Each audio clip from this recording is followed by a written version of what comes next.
Hello and welcome to McKinsey Live. I'm Lucia Rahilly, McKinsey's editorial director, and your host for today's event, What Matters Most? 8 CEO Priorities for 2024. Before we start, quick note on this series of live events. Our goal is to give you a chance to engage on our latest research. And obviously, asking questions is a big part of that. So if you are registered for this event, please feel free to use the Q&A bar at the bottom of your live stream to ask whatever's on your mind. It looks like we do have an outsized number of folks in the audience today. Quite a bit of interest in this topic, but we will do our best to answer a selection of your questions as we go. Today, leaders continue to confront just a welter of ongoing challenges in the business environment. Joining us to help CEOs zero in on what really matters and forge a clear path through what seems like persistently unstable terrain are two of McKinsey's senior most leaders, Hilton Segel and Homayoun Hatami. Liz is McKinsey's Chief Client Officer, and in that role, she leads 10 sector groups and 22 global industry practices, overseeing McKinsey's client service. And Homayoun is Managing Partner for our global client capabilities, leading the firm's 10 client capabilities groups, which range from strategy to technology to sustainability transformation and more. In addition, Liz and Homayoun both sit on McKinsey's global leadership team. Liz and Homayoun, welcome back to McKinsey Live, and thanks for joining us at what I know is such a busy time. It's a pleasure to be here. So let's start with some context. The three of us spoke actually a little more than a year ago on McKinsey Live about what was top of mind for CEOs at that juncture. And in 2023, the operating environment seemed beleagueringly tough. In 2024, not a whole lot simpler, not exactly a year of reprieve for leaders. Homayoun, tell us, in your view, what's different? What has changed the most for CEOs over the past year? It's great to be here, Lucia. Obviously, all of the CEOs we have talked to are grateful for the opportunities and the lives they have. Yet it's fair to say, as you said it, that it has become a much more difficult time to lead. We are dealing with an endless series of crises. There are two major conflicts. There is suffering in many parts of the world. There are upcoming elections in many countries. There are concerns about the global economy, with performances varying across different pockets. And there is hesitation and hope around technology. I find the CEOs in this context to be humble. They know it's important to lead with empathy and humanity. Now, you ask what's new. I think one of the biggest issues impacting business today is geopolitics. The world has never been that connected economically, yet there is fragmentation more and more. There are competing interests amongst the US, Europe, and China when it comes to technology platforms, and we can keep going on. But it's fair to say that geopolitics has moved away from being the remit of the chief risk officers and government affairs to take the center stage on the agenda of CEOs and the boards. Another opportunity, this has been perhaps the story of the last year or the story of the decade, perhaps, we are still not done with it, is technology and notably Gen AI. We saw just a year ago the launch of a very powerful Gen AI tools. Today, we are seeing a shift from pilots to rollout, enterprise-wide rollout, with an explosion of use cases across every industries as companies try to figure out how to make the most out of Gen AI while managing the risk. These disruptions means that CEOs will have to lead in a new way, and we're going to talk about it together. Thanks, Homayoun. So let's get into a bit more detail about some of the disruptions that you described, starting with the juggernaut. You called it potentially the story of the decade that is generative AI. Everyone is obviously talking about it and the promise it represents. Many organizations, as you alluded to, are also launching their own proprietary Gen AI tools to manage for some of the risks. Liz, how should CEOs be thinking about Gen AI and how to start now making the most of its potential? Lucia, thanks so much. And just to say at the beginning, it's such a pleasure to be here. Homayoun and I have the opportunity to work so closely together every day. And this day is no different. And it's a pleasure to be able to have the chance to talk about what's really on the minds of our clients. And so just to start, as we said, with generative AI, I mean, to put it in context, the McKinsey Global Institute estimates that generative AI could be worth more than $4 trillion of value. So it's something that everyone is talking about constantly. And our annual survey that we do, we asked folks, to what degree is generative AI in use in your organization today? And a third of them said it already was, and at least in one business function. And that's in contrast to about half of them will describe AI in use in one function in some form. And so this is absolutely already in use, and also very much something that people are investing in going forward. And I think people are wondering, where will I get the greatest value out of it? And they're wondering what changes will be necessary. Is this just about technology and new analytics, or is this about more fundamental change in our entire organization? And I think our view is certainly that it is about more fundamental change in the entire organization. You know, to give you one example, last fall, we worked with the bank ING.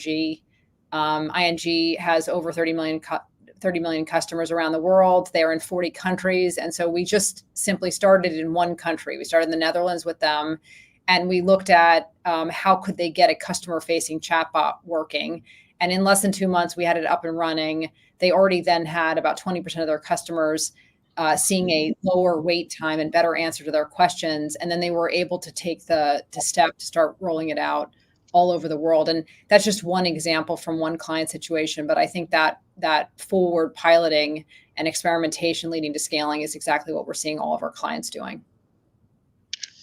Very helpful. Okay, so many organizations are moving to adopt some kind of pilots on Gen AI. Sounds like table stakes to remain competitive and ultimately to increase strategic distance. Nevertheless, our research has shown, historically at least, that most digital transformations, including some AI-driven transformations, fail to deliver the expected impact.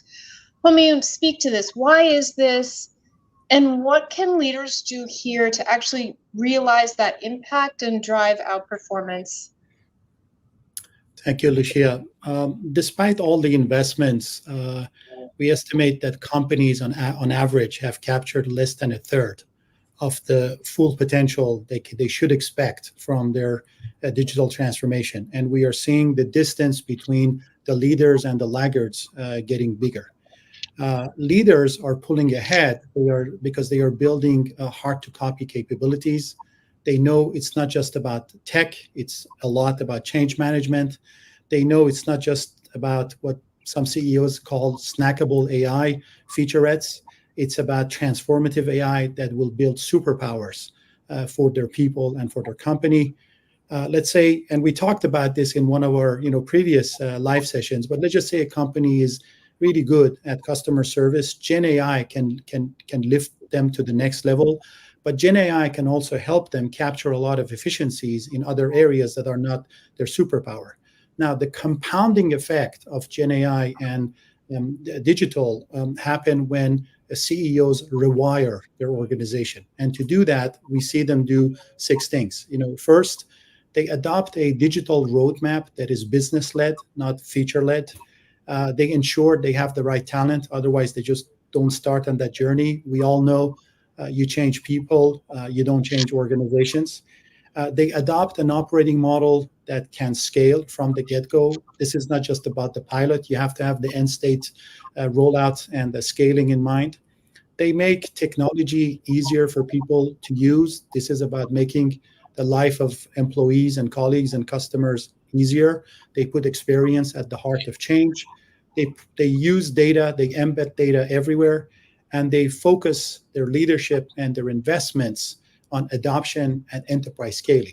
Now, I can't talk about client examples on this one, but here at McKinsey, we are using Gen AI to give our people superpowers, if I may say.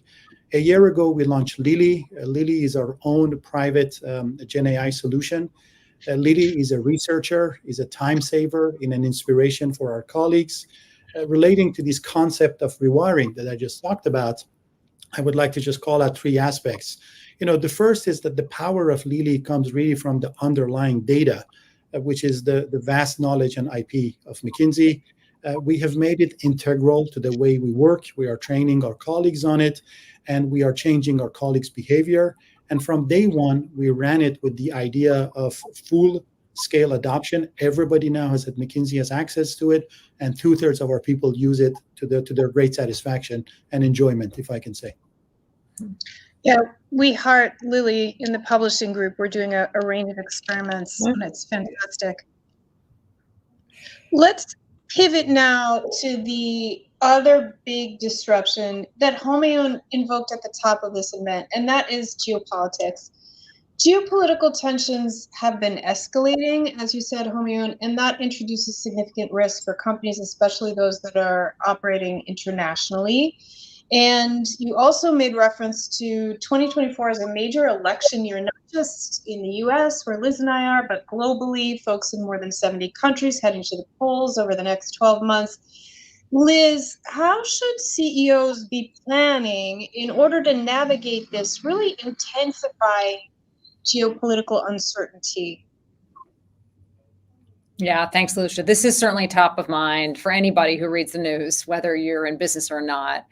But I think for business, geopolitical risk is really center stage, and especially for the CEO, their teams, and the boards. And of course, we've already seen the importance of building resilience, but it's also beyond resilience. It's really quite central to strategy. So what we are advising our clients to do is build both geopolitical muscle and bone. And what we mean by that is geopolitical muscle is all about the capabilities of the executive and the board, and the kinds of decisions that the executive team and the boards might be addressing would be things like what their supply chain footprint is and how they want to think about flexibility and resilience in their supply chain footprint. It might also be about how they approach investments in new markets and how they evaluate those investments relative to the risk and return of them. It could also certainly be about technology bets they make and the technology architecture that they have in their organization.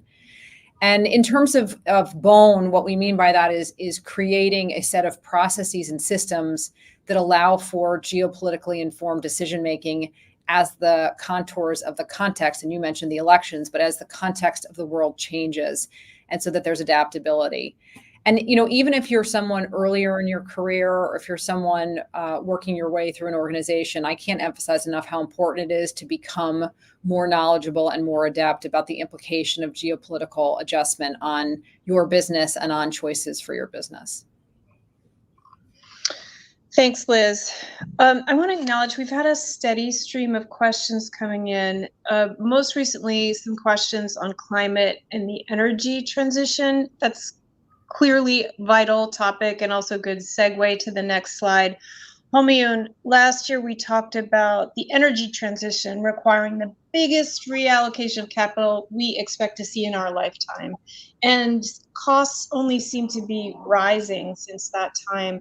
Climate is obviously a complex question that varies by geography, it varies by sector, and so forth. But talk to us at a high level about what leaders should be thinking about and how they might act to help speed the transition to net zero. Yes, so climate change is the generation-defining challenge for all of us on this broadcast. We're making progress, but not fast enough. We really need to start measuring improvements in months and not decades. Now, to make the equation more complicated, I think at least in Europe, the recent energy crisis has demonstrated to us that we need to go after actually 4 interdependent objectives and not just one.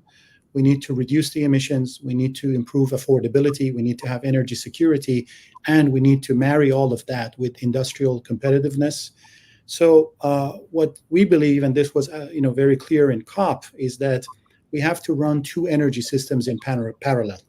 On the one hand, we have to scale the new zero or low carbon energy system. There were lots of commitments at COP.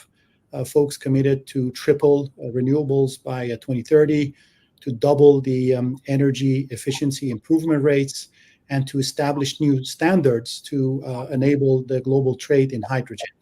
At the same time, on the other hand, we have to accelerate the decarbonization of existing systems. For example, that was a big part of the discussion in COP. Estimates suggest that emissions of methane from oil and gas operations could be reduced by 30% at no or nearly no net cost. Of course, the next step is to translate that into measurable actions. Financing will play a big part in the resolution of this equation. There is a 41 trillion funding gap. This is why, you correctly called it the largest capital reallocation ever. And addressing this gap, of course, is critical because the technologies for net zero are largely available today. There are some estimates that suggest that 90% of the carbon abatement that needs to happen could be achieved using already proven technologies. But of course, we need to have the funding and we need to focus on adoption. In the meantime, adaptation is critical, and we are seeing countries and companies take real action on health, on water, on food, and on nature. But to answer your question, when it comes to the actions leaders should take, I would say perhaps the most important is to frame these choices and these trade-offs as an and. We should be able to reduce emissions and do it in an economic way, and making sure there is affordability and security. We are already seeing companies take action. They are able to reduce their costs. They are able to bring down emissions while gaining share, and that creates a cycle where they can finance their decarbonization initiatives.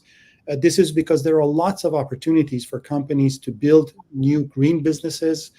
We estimate that by 2030, demand for green technologies could generate up to 12 trillion in annual revenues. And so this capital reallocation will happen and will have to happen in part through growth and in capturing business opportunities.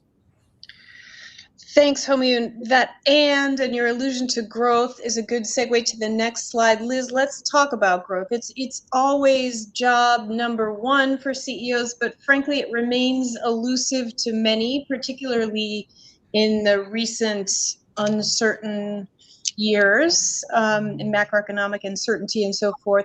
What can leaders do today to realize their growth ambitions, and by extension to outperform in a more consistent and sustainable and durable way? Yeah, thanks, Lucia. This has been really an extraordinary period. The sort of 20, 21, 22, 23 is certainly something I've never seen. I've been in business, generally speaking, for over 30 years, and this has been an extraordinary period. And I think people are still trying to get their arms around exactly what happened and what does my growth rate in 24 or in 23 relative to the anomalies of 21 and 22 really mean. Imagine you're an executive and you run a company and you got yourself through a cyber crisis where, because of geopolitics, you had a cyber attack and you barely were able to hold on to your website that's central to your revenue trajectory. Then you handled major commodity price increase, and then you handled a supply chain disruption, and then you turn around and say, oh, wait a minute, I have to also grow. And so it has been a very tricky period. It's when we say these things kind of intellectually, it's hard to absorb what it feels like when you're somebody who has to actually navigate all of these things all at once. And so when we look at it, what we find is that folks that have been able to continue to both grow from the top line point of view, outpacing their peers, and also maintain profit growth, only 1 in 4 companies do that. And so we went ahead and just looked at, from the point of view of holding up that top line while you're still growing the bottom line, what are 6 strategies you can pursue. And so just to mention 2 maybe that stand out the most, one is really, how are you going about building a culture of growth, a mindset of growth, and a culture of innovation? And we have found that companies that truly master innovation excellence will typically see 4 points more of TSR growth than other outperformers. So really ingraining within your organization a culture and mindset of growth and innovation is quite important. And then the second thing is, 80% of most companies' reported growth comes from the core of their business. And so asking yourself the question, where will I get incremental growth from the core, and how specifically can I leverage all the things we talked about earlier? How can I leverage data? How can I leverage analytics? How can I leverage AI? and potentially how I leverage changes to the way in which my organization approaches technology, how do all these things come together to create new pathways for growth in your organization? These things don't come easy, but I think that we do find that the organizations that put more attention to it and more commitment to it do see outsized performance. Very helpful. Let's shift gears just a bit. Homayoun, as you teed up at the top of this session, leaders have been operating in an environment of sustained and serial disruption. And that's taxing not only for them, but for their employees as well. And it requires leading with, use the word empathy, which seems to be having a moment. There was a piece in the New York Times earlier this week about one of the major retailers training specifically its managers to adopt more compassionate and more empathic practices on the day-to-day. Frankly, when we think about the CEO agenda, the idea of middle managers doesn't immediately leap to mind, but is that right? Talk to us about what our research says about how leaders should prioritize their middle managers in this particular environment and the impact that middle managers can actually have on organizational performance. Yeah, I mean, we said it already multiple times. It has been a challenging time to be a CEO and a leader, and with all that is going on, sometimes it's easy to lose sight of people. But of course, the best CEOs do keep focus on people because, and the managers, because these managers are the best allies, for change.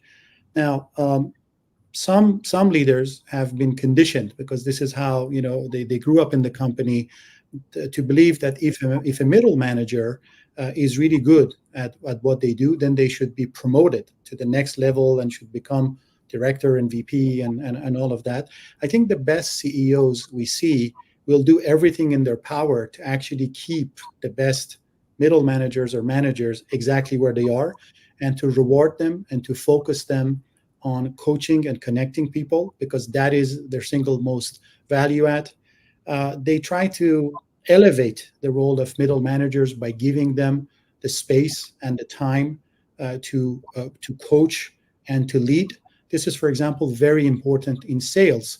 Sales managers should have the time to coach. That's what they are there to do. If they are worried about making their individual quota as opposed to the team quota, then they're going to get into an individualistic behavior and not coach everyone. And so the goal here is to lift everyone.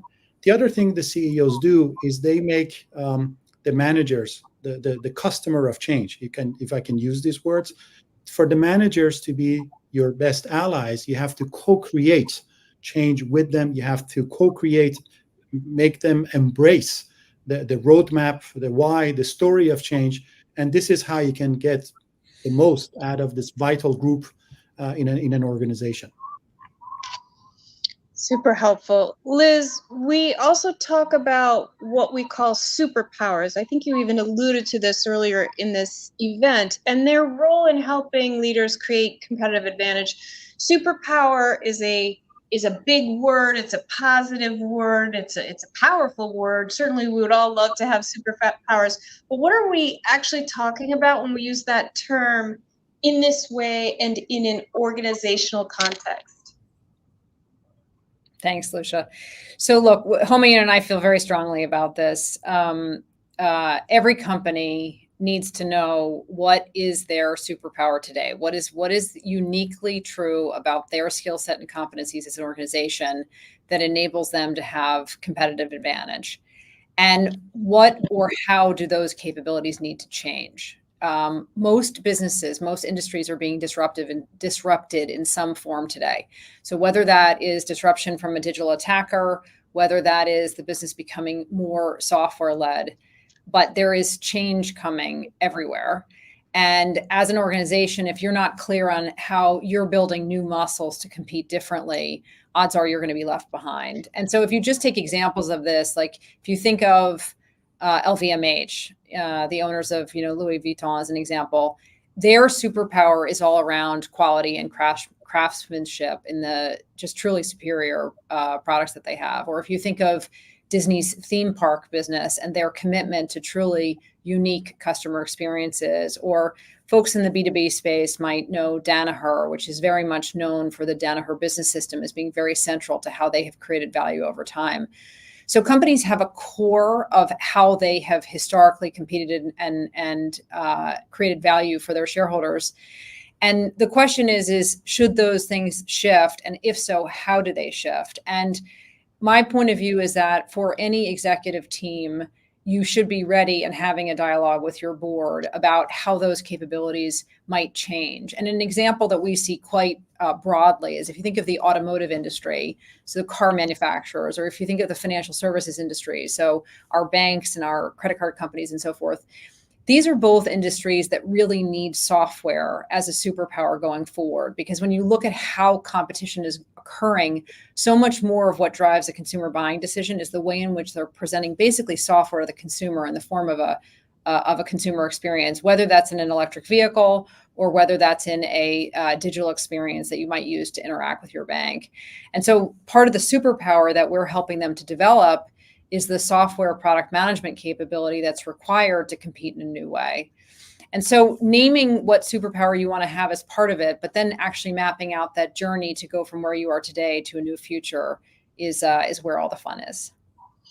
Hugely helpful. Okay, I'm mindful of time and I want to fit in at least one more audience question before we close. We've had quite a number of questions on personal leadership qualities, and we've alluded to a few of them: empathy, humanity, humility, courageousness. But there are others. Liz and Homayoun, you both speak, as you said, with CEOs every day. You must talk to hundreds of CEOs over the course of a year. What are some of the qualities that help make for a great leader, particularly in an environment like the one we're confronting today? And Homayoun, let's start with you. So when people think about the job of the CEO, they typically think about charting a vision for the company, interacting and managing the board, being visible to stakeholders, fielding tough questions, so on and so forth, pushing hard for results. And of course, these are attributes and behaviors that we all expect from a CEO. But there is another layer of behaviors that is not always seen and arguably has much to do with the success of these leaders. Here, we are talking about the micro habits that will help the leaders stay zen, be inspired, have energy, so that in turn they can inspire others. We are here talking about daily routines, simple habits, tasks that produce mental and physical health and give people energy and mojo.